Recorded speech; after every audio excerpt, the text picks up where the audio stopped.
Harper Audio presents Lowcountry Summer by Dorothea Benton Frank, performed by Robin Miles. Copyright 2010 by Dorothea Benton Frank.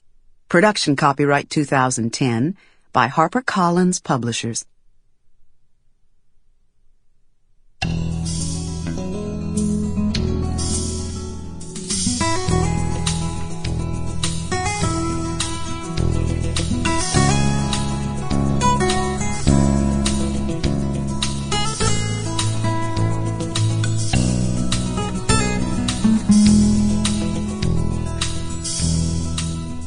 Chapter 1. Welcome back to Tall Pines.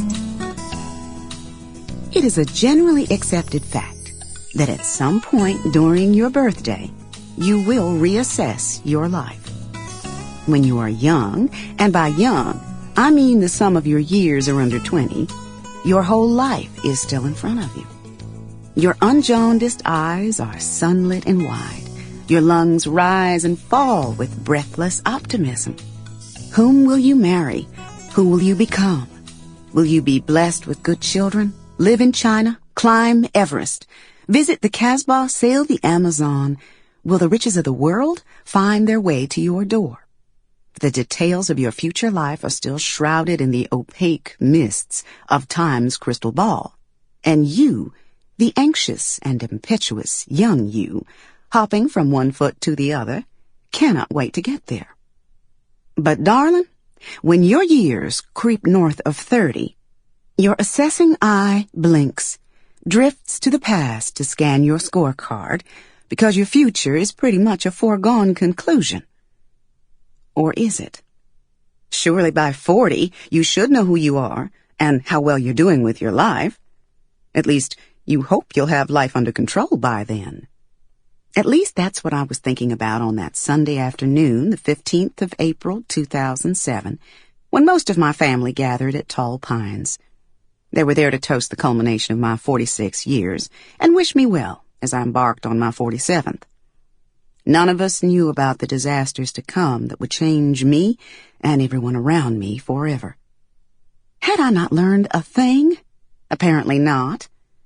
It was God's grace that my mother, Miss Lavinia, was gone to glory, or she would have slapped me silly while whispering in an even jasmine tone her deepest disappointment in my judgment. Mother had taught me better. She stopped any nonsense before it could gain steam. But where was she when I needed her? Gone.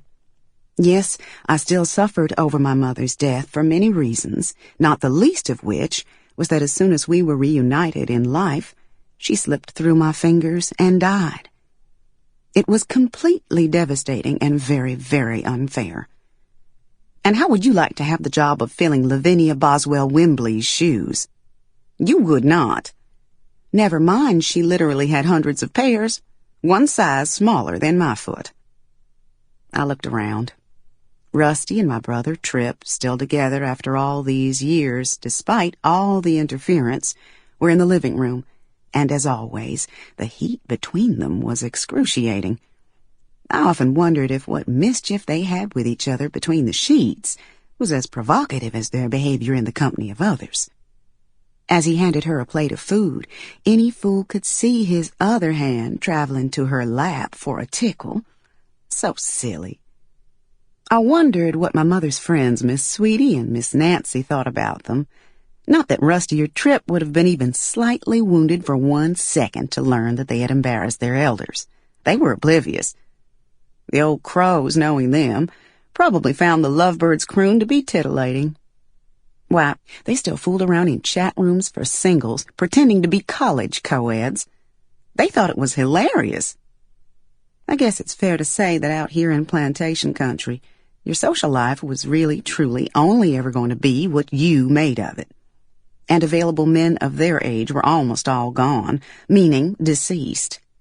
Any old coots who were still on the prowl wanted young girls, younger than me, something that made me feel uncomfortable.